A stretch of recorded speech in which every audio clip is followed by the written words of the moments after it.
Sword of Coming, episode 253. Untuk melihat video selengkapnya, sahabat bisa kunjungi playlist yang telah Sabta Novel sediakan. Yuk mari, kita berimajinasi bersama dan masuk ke alur ceritanya.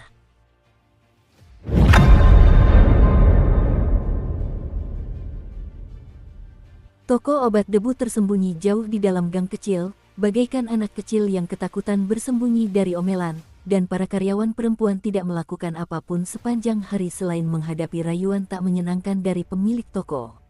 Toko itu hampir tidak berjualan, dan bahkan para karyawan perempuan itu sendiri agak bingung mengapa mereka dipekerjakan.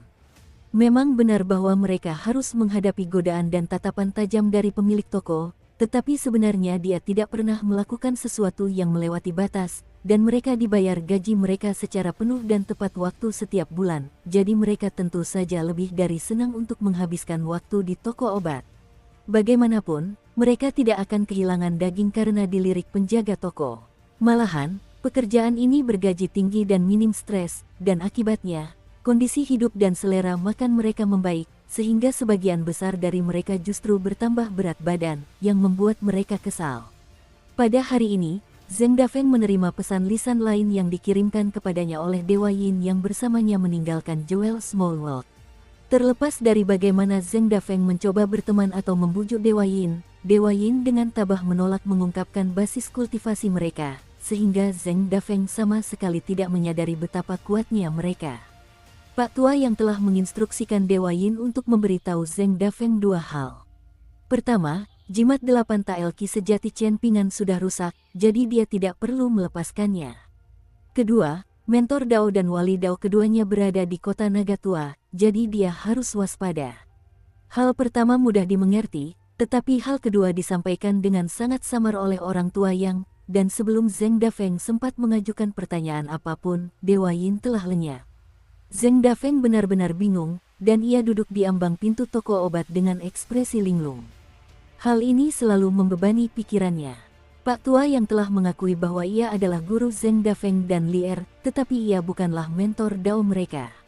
Sebaliknya, ia adalah mentor Dao putri Lier, Li Liu. Mengenai identitas wali Dao, Zheng Dafeng saat ini menjabat sebagai wali Dao bagi pemuda dari klan Fan tersebut. Ia harus memastikan pemuda itu maju dengan lancar melewati hambatan tingkat ketiga, dan dari sana, ia harus membantunya mencapai tingkat pemurnian roh.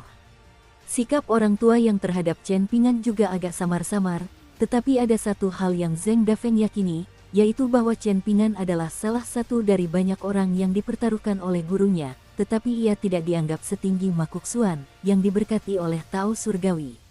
Teknik pernapasan yang diajarkannya kepada Chen Pingan hanyalah teknik yang sangat mendasar, dan sebenarnya tidak ada yang luar biasa. Namun, Zheng Dafeng berspekulasi bahwa karena kemajuan luar biasa yang dicapai Chen Pingan dalam kultivasi bela dirinya, Pak Tua yang perlahan mulai lebih memperhatikannya.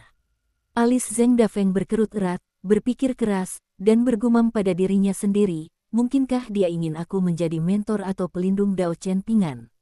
Tentu saja tidak. Dulu, setiap kali dia menugaskan tugas seperti itu kepada seseorang, dia selalu sangat lugas tentang semua detailnya, seperti siapa yang dia inginkan, berapa lama dia ingin mereka mengabdi, dan tingkat kultivasi apa yang harus dicapai target selama masa itu. Dia tidak akan pernah sekabur ini tentang hal seperti ini. Zheng Dafeng mengaitkan jari-jarinya di belakang kepala sambil mendesah, lagi pula, aku sama sekali tidak cocok dengan Chen Pingan. Dia anak yang membosankan, aku tidak mungkin menyukainya. Jelas, Lier akan jauh lebih cocok sebagai wali Dao Chen Pingan. Apa yang kau pikirkan, guru? Kenapa kau tidak bisa menjelaskannya dengan sederhana dan lugas? Jika aku hanya harus menjadi pelindung Dao baginya selama 1 atau 2 tahun, maka aku bisa menanggungnya. Namun, jika aku harus menjadi mentor Dao-nya, maka kau sebaiknya bunuh aku sekarang juga. Seorang karyawan wanita yang energi tengah memakan biji bunga matahari, lalu menoleh ke arah Zheng Dafeng sambil tersenyum dan bertanya, apa yang membuatmu begitu gelisah, penjaga toko?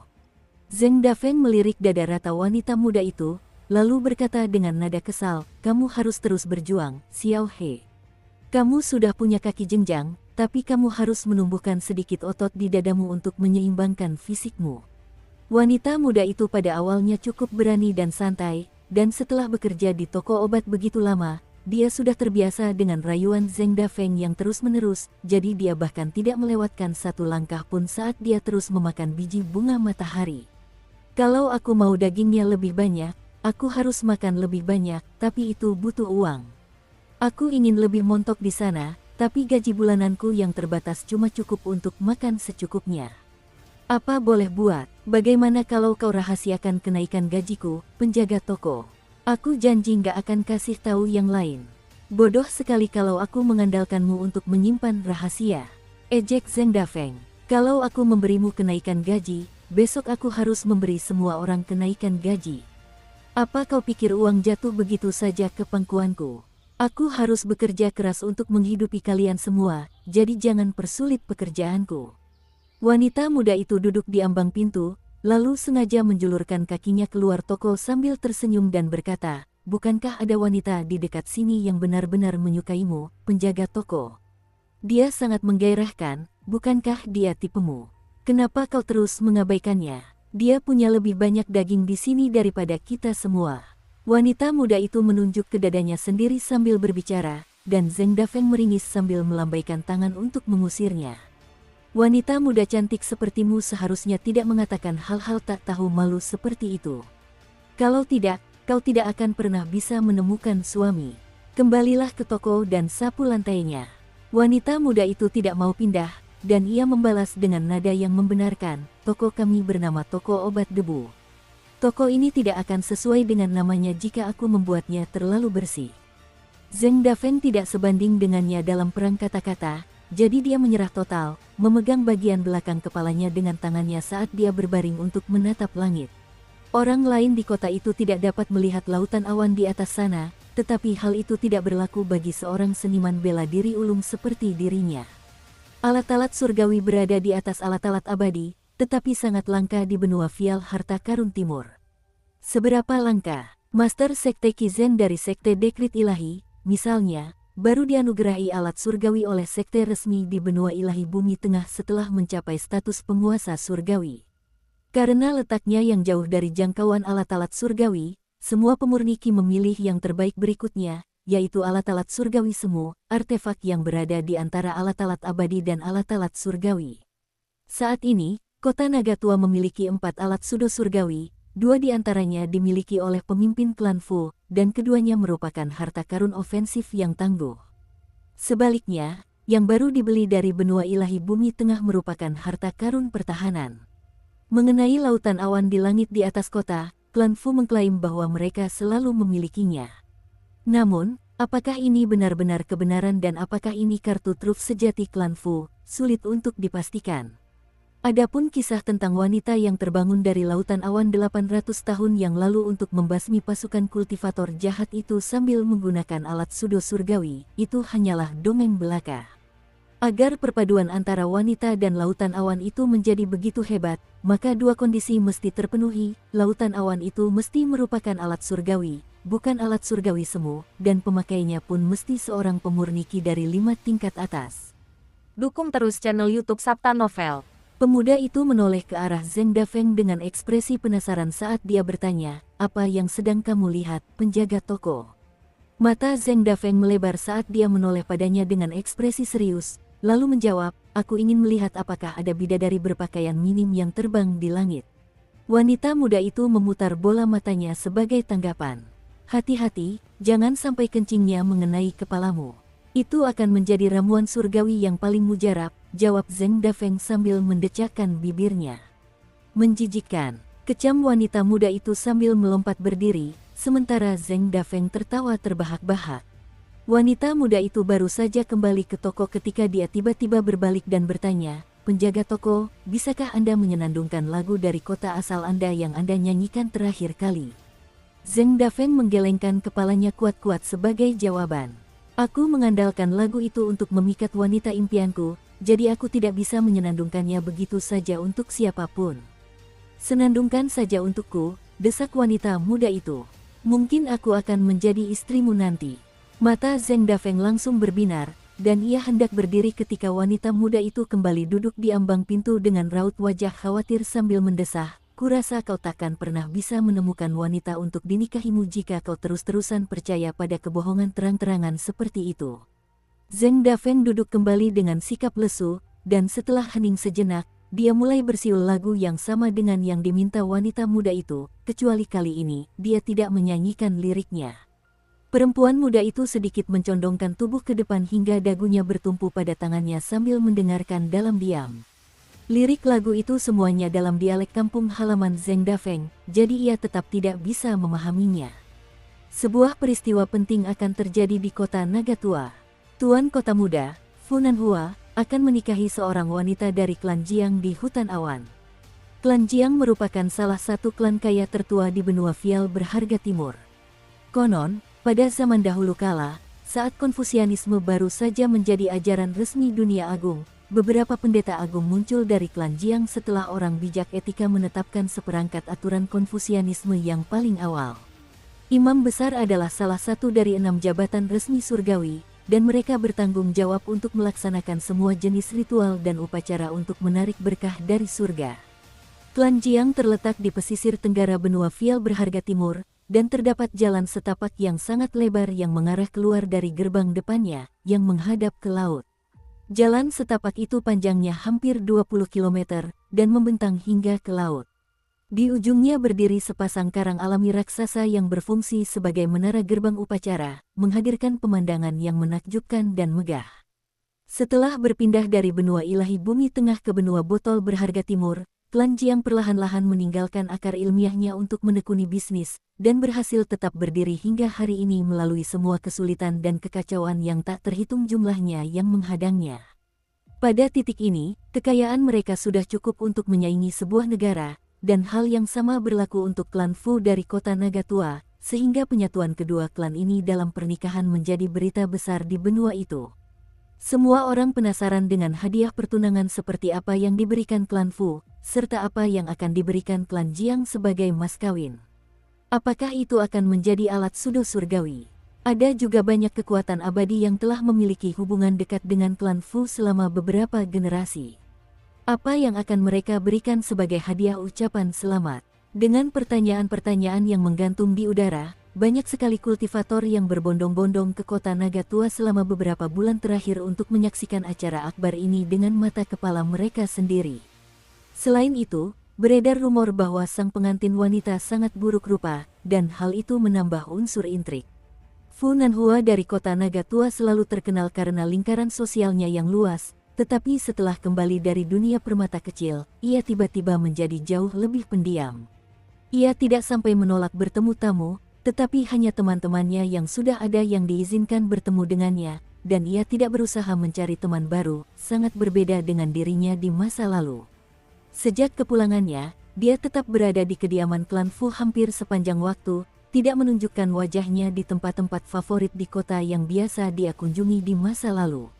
Namun, pada hari ini, Fu Nanhua telah meninggalkan kediaman klan Fu dan pergi ke pintu masuk kota Fu sendirian. Ia mengenakan mahkota tinggi di kepalanya, dan ia mengenakan jubah putih bersih dengan liontin giok berbentuk naga berwarna hijau cerah tergantung di pinggangnya. Dia tampak sangat tenang dan dewasa, tetapi juga sedikit letih dan putus asa, sangat kontras dengan kepribadiannya yang bersemangat dan penuh semangat sebelum dia mengunjungi Jewel Small World. Akhir-akhir ini, kota Fu terus-menerus menerima gelombang kedatangan tamu, dan bahkan para pelayan senior klan Fu, yang mungkin lebih berpengalaman dalam memperlakukan tamu dibandingkan pejabat istana kekaisaran di beberapa negara, pun kesulitan untuk mengimbanginya. Saat ini, beberapa tokoh penting dari berbagai kekuatan abadi berkumpul di luar gerbang kota Fu, untuk menyampaikan ucapan selamat atas apa yang secara luas dianggap sebagai salah satu aliansi pernikahan paling penting dalam kurun waktu yang sangat lama. Di antara mereka terdapat perwakilan dari Gunung Awan Fajar. Gunung Awan Fajar memang bukan sekte papan atas, tetapi batu akar awan yang dihasilkannya sangat dicari di berbagai benua, sehingga selalu meraup keuntungan besar dan tidak pernah kekurangan sumber daya. Jika beberapa anak ajaib yang mampu membawa masa depan sekte ini muncul di antara jajarannya, maka kebangkitannya menjadi salah satu sekte kelas 1 di benua botol harta karun timur sudah di depan mata. Kota Nagatua memiliki hubungan yang telah terjalin selama berabad-abad dengan Gunung Awan Fajar karena batu akar awan yang dihasilkannya merupakan salah satu produk penting yang dibawa oleh paus penelan harta karun dan kapal gunung terapung klan Fu. Batu asah yang dibuat dari batu akar awan sangat populer di kalangan pendekar pedang tembok besar pedang Qi karena kualitasnya yang luar biasa dan harganya yang relatif murah. Tentu saja, harga rendah adalah faktor pertimbangan terpenting. Sekalipun batu asah dapat menajamkan pedang jauh lebih baik daripada sepotong platform pembunuh naga, hal itu tidak akan berarti apa-apa jika tidak ada yang mampu membelinya. Saat itu, perang sengit sedang dilancarkan melawan suku iblis tanpa akhir, dan banyak pendekar pedang sudah terlilit utang besar untuk memelihara pedang mereka, sehingga mereka semua harus sangat berhemat dalam membeli.